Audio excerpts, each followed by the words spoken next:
ഈഴവ മുഖ്യമന്ത്രിക്ക് അയിത്തം കൽപ്പിക്കുന്ന കോൺഗ്രസ്.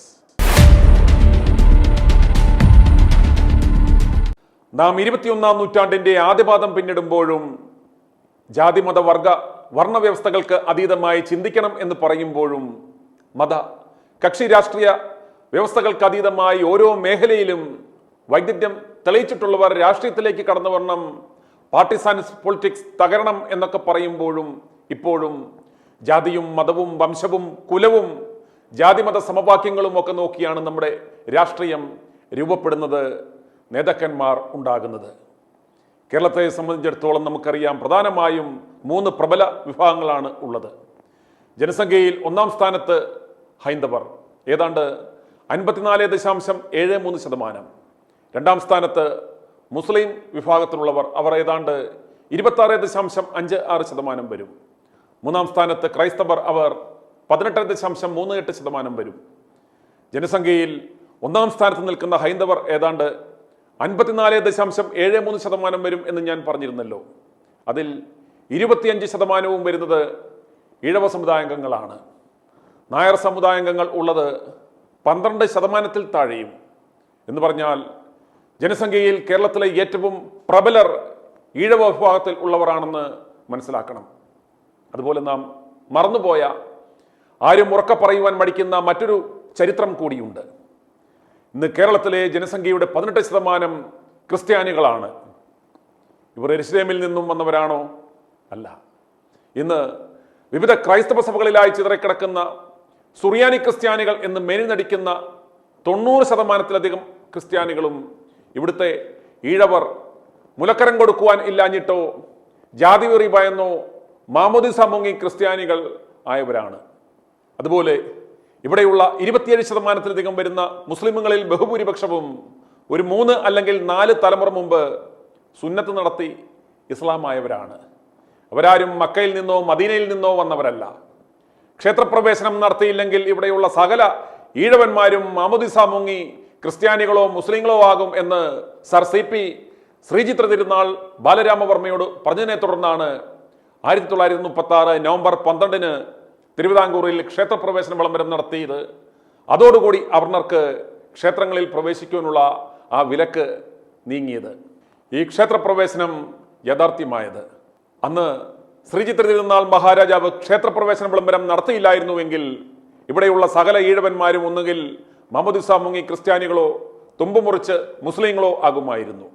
ഇന്ന് ജാതിമത സമവാക്യം എന്നൊക്കെ പറഞ്ഞ് ഞങ്ങളുടെ പള്ളിത്തന്തന്മാരും മൊല്ലാക്കന്മാരും സമുദായ മാടമ്പികളും ഒക്കെ നിന്ന് കീറുമ്പോൾ ആ പഴയ ചരിത്രമൊന്നും നിങ്ങൾ മറക്കരുത്, വന്ന വഴി മറക്കരുത് എന്ന ഒരു ഓർമ്മപ്പെടുത്തലാണ് ഈ വാർത്ത.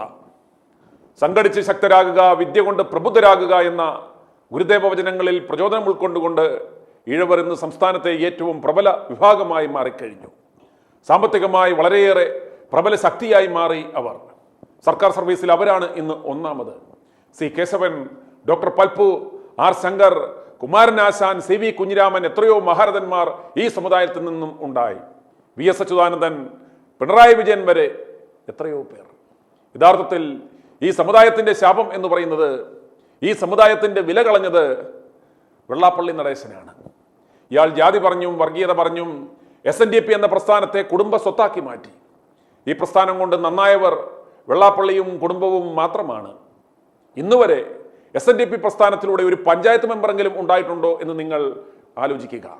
എന്നാൽ LDF-ലൂടെ UDF-ലൂടെ എത്രയോ മുഖ്യമന്ത്രിമാർ, സെൻട്രൽ മിനിസ്റ്റർമാർ, MP-മാർ, MLA-മാർ, പാർട്ടി അധ്യക്ഷന്മാർ ഉണ്ടായി.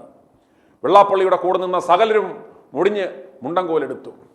പിണറായി വിജയൻ, VS അച്യുതാനന്ദൻ ഇവരൊക്കെ SNDP-യുടെ ലേബലിലാണോ വന്നത്? ഈഴവ സമുദായത്തിൽ ഇന്ന് പിന്നോക്കാവസ്ഥയിൽ നിൽക്കുന്നത് ഈ വെള്ളാപ്പള്ളിയുടെ പിന്നാലെ നടക്കുന്നവർ മാത്രമാണെന്ന് നിങ്ങൾ തിരിച്ചറിയണം. ഇയാൾ ഈ സമുദായത്തിന്റെ ശാപവും അന്തകനും. ഇദ്ദേഹത്തിന്റെ പ്രസ്ഥാനം കാലഹരണപ്പെട്ടതുമാണ്. ഈ പ്രസ്ഥാനത്തിന് വെള്ളാപ്പള്ളിക്ക് ഉറപ്പുണ്ടായിരുന്നുവെങ്കിൽ സമുദായാംഗങ്ങൾക്ക് ഓരോ പാർട്ടിയിലും അർഹമായ പ്രാതിനിധ്യം കിട്ടുമായിരുന്നു. ഇയാൾ നോക്കിയിട്ടുള്ളത് സ്വന്തം മകന്റെ കാര്യവും കുടുംബകാര്യവും മാത്രമാണ്. ആർ ശങ്കറിന് ശേഷം കോൺഗ്രസിൽ ഒരു ഈഴവൻ മുഖ്യമന്ത്രിയായിട്ടുണ്ടോ? വെട്ടി നിരത്തി ഈഴവരെ. ഈ 25%-ലധികം വരുന്ന ഈഴവർ 3 പാർട്ടികളിലായി ചിതറിക്കിടക്കുകയാണ്. LDF, UDF, BJP, LDFിൽ മുഖ്യമന്ത്രിയാകുവാനും മന്ത്രിയാകുവാനും ഒന്നും ഈഴവന് അയിത്തമില്ല. അതാണ് അവരുടെ വിജയത്തിൻ്റെ പരമരഹസ്യം. സമസ്ത മേഖലകളിലും ഈഴവർ കരുത്തോടെ മുന്നോട്ട് വന്നിട്ടുണ്ടെങ്കിൽ ഈഴവർക്ക് ഉന്നത സ്ഥാനങ്ങളിൽ അയിത്തം ഇപ്പോഴും കൽപ്പിച്ചിട്ടുള്ള ഏക പ്രസ്ഥാനം കോൺഗ്രസ് പാർട്ടിയാണ്.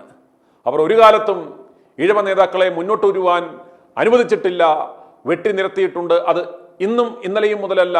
അതാണ് കോൺഗ്രസിൻ്റെ ചരിത്രം, പാരമ്പര്യം. കോൺഗ്രസിൻ്റെ ശക്തി എന്ന് പറയുന്നത് എക്കാലവും സാമുദായിക പിന്തുണയിലായിരുന്നു എന്നതാണ് ചരിത്രം. എന്നാൽ കേരളത്തിലെ ഏറ്റവും വലിയ സമുദായമായ ഈഴവരിൽ നിന്ന് വളരെയേറെ അകന്നതാണ് കോൺഗ്രസിന് സംസ്ഥാനത്തുണ്ടായ വലിയ പരാജയമെന്നത് കോൺഗ്രസ് നേതാക്കന്മാർ തന്നെ സമ്മതിക്കുന്നുണ്ട് എങ്കിലും അവർ പക്ഷേ തിരുത്താൻ തയ്യാറല്ല. ഈഴവൻ അങ്ങനെ ഇവിടെ മുഖ്യമന്ത്രിയാവേണ്ട. 1962 ആർ ശങ്കർ മുഖ്യമന്ത്രിയായ ശേഷം സംസ്ഥാനത്ത് കോൺഗ്രസിൽ നിന്ന് ഒരു ഈഴവ മുഖ്യമന്ത്രി ഉണ്ടായിട്ടില്ല. ഓർക്കുക, സംസ്ഥാന നിയമസഭയിൽ 44 അംഗങ്ങളുള്ള UDFിൽ ഈഴവ സമുദായ പ്രാതിനിധ്യം ഇപ്പോൾ ഒന്നിൽ മാത്രമായി, അതായത് കെ ബാബുവിൽ ഒതുങ്ങി. 1962 സെപ്റ്റംബർ 26 കേരള മുഖ്യമന്ത്രിയായ ആർ ശങ്കറിനെ കോൺഗ്രസിലെയും സഖ്യകക്ഷികളിലെയും സവർണ മതലോബികൾ നടത്തിയ ഗൂഢാലോചനയിലൂടെ താഴെ ഇറക്കിയ നടപടി കേരള ചരിത്രത്തിൽ സമാനതകളില്ലാത്തതാണ്. 1964 സെപ്റ്റംബർ 10 വരെ മാത്രമേ മുഖ്യമന്ത്രി സ്ഥാനത്ത് തുടരുവാൻ അദ്ദേഹത്തിനായുള്ളൂ. അതിനുശേഷം കോൺഗ്രസിൽ നിരവധി ഈഴവ നേതാക്കന്മാർ മന്ത്രിമാരായെങ്കിലും മുഖ്യമന്ത്രി പദവിയിലെത്തുവാൻ ആർക്കുമായില്ല. വക്കം പുരുഷോത്തമൻ, VM സുധീരൻ, വയലാർ രവി, മുല്ലപ്പള്ളി രാമേന്ദ്രൻ തുടങ്ങിയവർ MLA-മാരായും MP-മാരായും മന്ത്രിമാരും ഒക്കെ ആയിട്ടുണ്ട്. KPCC പ്രസിഡന്റ് സ്ഥാനത്തെത്തിയ മുല്ലപ്പള്ളിയെയും സുധീരനെയും ഒടുവിൽ K സുധാകരനെയും വരെ കോൺഗ്രസുകാർ തന്നെ അവഹേളിച്ച് താഴെ ഇറക്കിയതിനും ഈ കേരളം സാക്ഷ്യം വഹിച്ചു. കേരളം കണ്ട ഏറ്റവും കഴിവുറ്റ ആരോഗ്യമന്ത്രി എന്ന് പേരെടുത്ത VM സുധീരന് വെറും 14 മാസം മാത്രമേ ആ സ്ഥാനത്ത് തുടരാനായുള്ളൂ. ഈഴവ സമുദായം കോൺഗ്രസിൽ നിന്ന് അകന്ന് CPM-ലേക്കും BJP-യിലേക്കും പോകുന്നതിന് തടയിടുവാനുള്ള പദ്ധതികളൊന്നും തെരഞ്ഞെടുപ്പ് തന്ത്രങ്ങൾക്ക് ചുക്കുവാൻ പിടിക്കുന്നവർക്കും ഇല്ലെന്നതാണ് യാഥാർത്ഥ്യം. ഓർക്കുക, കഴിഞ്ഞ നിയമസഭാ തെരഞ്ഞെടുപ്പിൽ BJP 20% വോട്ട് പിടിച്ചു. അവർ വളർന്നുകൊണ്ടിരിക്കുകയാണ്. മണ്ഡലത്തിൽ ജയപരാജയങ്ങൾ തീരുമാനിക്കുവാനുള്ള ഒരു ശക്തിയായി മാറി അവർ. സംസ്ഥാന കോൺഗ്രസിന്റെ നേതൃനിരയിൽ ഇപ്പോൾ ഈഴവ സമുദായക്കാരായ നേതാക്കന്മാർ വിരലിൽ എണ്ണാവുന്നവർ മാത്രമാണുള്ളത്. നോക്കുക, K സുധാകരനെ എത്ര അപമാനിച്ചാണ് ഇവർ മാറ്റി നിർത്തിയതെന്ന്. അതേസമയം നായർ സമുദായത്തിൽപ്പെട്ട എത്ര നേതാക്കന്മാർ മുഖ്യമന്ത്രി സ്ഥാനത്തിനായി തമ്മിലടിക്കുന്നു. കച്ചൻ നായർ, ചെന്നിത്തല നായർ, KC വേണുഗോപാലൻ നായർ, ശശി തരൂർ നായർ, ശിവകുമാരൻ നായർ, തിരുവഞ്ചൂർ നായർ, അങ്ങനെ എത്ര നായന്മാർ. ലോട്ടറി അടിച്ചാൽ ഇതിൽ ഏതെങ്കിലും ഒരു നായരിൽ കൊണ്ട് മുഖ്യമന്ത്രി പദം കിട്ടും. നായർ ലോബി അച്ചായന്മാർ കിട്ടും പണി കൊടുത്തു. പക്ഷെ അവന്മാർ ഇതൊന്നും തിരിച്ചറിയുന്നില്ല. വെറും ഒരു മൊണ്ണയെ, ഒരു അരമന കിങ്ങിണിയെ കൊണ്ട് KPCC അധ്യക്ഷ പദത്തിൽ ഇരുത്തി അലങ്കാരമായി. ഉപതെരഞ്ഞെടുപ്പുകളിൽ ഉന്നത വിജയം സമ്മാനിച്ച K സുധാകരനെ അവസാന നിമിഷം ആട്ടിപ്പുറത്താക്കി. 12% താഴെ ജനസംഖ്യയുള്ള നായന്മാരിൽ ഇപ്പോൾ 4%, LDFിലും 4%, BJP-യിലും വെറും 2%മാണ് UDFിൽ ഉള്ളതും ഇവർ ഓർക്കണം. പക്ഷെ എത്ര നായർ നേതാക്കന്മാർ, മുഖ്യമന്ത്രി കസേര മോഹികൾ. കേരളത്തിലെ ഈഴവ സമുദായാംഗങ്ങൾ കോൺഗ്രസിനോട് ഇത്തവണ ചോദിക്കേണ്ടുന്ന ചോദ്യം ഇതാണ്. ജാതിമത സമവാക്യങ്ങൾ നിങ്ങൾ പാലിക്കുന്നവരാണെന്ന് നിങ്ങൾ തന്നെ പറയുന്നു. ഇത്രയും കാലം ഞങ്ങളെ നിങ്ങൾ പടിക്ക് പുറത്ത് നിർത്തി. ഇനി അത് ആവർത്തിക്കാൻ പറ്റില്ല. കേരളത്തിലെ ഏറ്റവും പ്രബല വിഭാഗമാണ് ഞങ്ങൾ. ഇത്തവണ നായന്മാർ അടിയുണ്ടാക്കാതെ മാറി നിൽക്കുക. K സുധാകരനെയോ അടൂർ പ്രകാശിനെയോ മുഖ്യമന്ത്രി സ്ഥാനാർത്ഥിയാക്കി പ്രഖ്യാപിക്കുക. K സുധാകരനോടുള്ള പ്രായശ്ചിത്തം ഇങ്ങനെയെങ്കിലും ആവട്ടെ. അല്ലെങ്കിൽ അടൂർ പ്രകാശ്. എത്ര നല്ല വിനയമുള്ള കുലീനമായ പെരുമാറ്റമാണ് അദ്ദേഹത്തിൻ്റെത്. അദ്ദേഹത്തിന് കക്കുകയോ മോട്ടിക്കുകയോ ചെയ്യേണ്ട ആവശ്യമില്ല. നല്ല കുടുംബത്തിൽ പിറന്നവൻ. കേക്കച്ചനെ പോലെ മണി ചെയിൻ തട്ടിപ്പുകാരനും ഒന്നുമല്ല. ഇത്തവണ ഈഴവ സമുദായാംഗങ്ങൾ ഒന്നിച്ചു നിന്നാൽ ഈ ആവശ്യം അംഗീകരിക്കാതെ ഞങ്ങൾ കോൺഗ്രസുമായി സഹകരിക്കത്തില്ല എന്ന നിലപാടെടുത്താൽ ആർ ശങ്കറിന് ശേഷം കോൺഗ്രസ് പാർട്ടിയിൽ നിന്ന് കേരളത്തിൽ ഒരു ഈഴവ മുഖ്യമന്ത്രി ഉണ്ടാവും. 2026 ഉറപ്പ് എഴുതി വെച്ചു.